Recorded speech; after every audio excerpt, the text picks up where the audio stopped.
Malaysia will now also participate at the public hearing on 19th of February this year.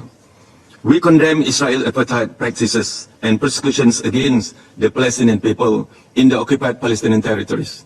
As a member state of the United Nations, Israel must respect and implement the relevant resolution of the Security Council. The Council cannot allow Israel to behave like the exceptions to the rule. Madam President, the international community must prioritize the upscaling of all necessary amenities for the Palestinian people. Access to basic services is a human right which should not be compromised. Israel's collective punishment of the entire population of Gaza is illegal, immoral, and must immediately cease. Our stance is clear. There should not be reduction in Palestinian territory. Any attempt to grab their land violates international law and further undermines the prospect of peaceful coexistence. Malaysia calls for the full and swift implementation of Security Council Resolution 2712 and 2720. In October and December last year, we joined the overwhelming majority of member states in voting for 2 General Assembly resolutions demanding the protection of civilians and the upholding of legal as well as humanitarian obligation in relation to Gaza. The majority have spoken, Madam President, and their demand should not be ignored. Malaysia welcomes the appointment of Ms. Sigrid Kaak as Senior Humanitarian and Reconstruction Coordinator for Gaza, pursuant to Security Council Resolution 2720.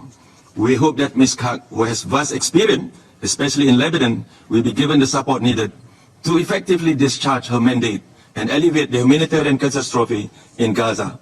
We encourage collaboration among the parties concerned for a just and lasting solution to this bloodshed.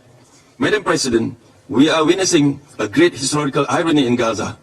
The state of Israel was born from horrors of the Second World War, and yet for the past 75 years, it has been inflicting the same deliberate destruction on the Palestinian people and now pursuing it to its premeditated end.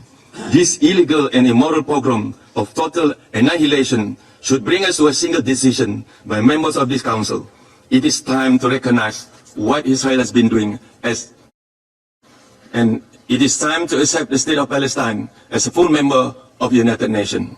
No nation, no people should be meant to suffer the prolonged indignity of being mere observers of their own slow, painful, humiliating demise. Here, of all places, Palestine should be given the right to face the occupiers, not as second-class citizens, but as equals, as legitimate voice and equal vote. We have failed them for far too long. We must stop this charade. The Palestinians deserve nothing less than a free and independent Palestine on the basis of two-state solution based on pre-1967 borders with its Jerusalem as its capital. Malaysia will continue to do all what that is within our means and within our rights to bring an end to this injustice and illegality. The state of Palestine must be admitted as the 194th member of the United Nations. We urge the Council to act now. The Council must take a united and decisive action to stop the war, save civilian lives, end collective punishment, stop the killing now. Thank you very much.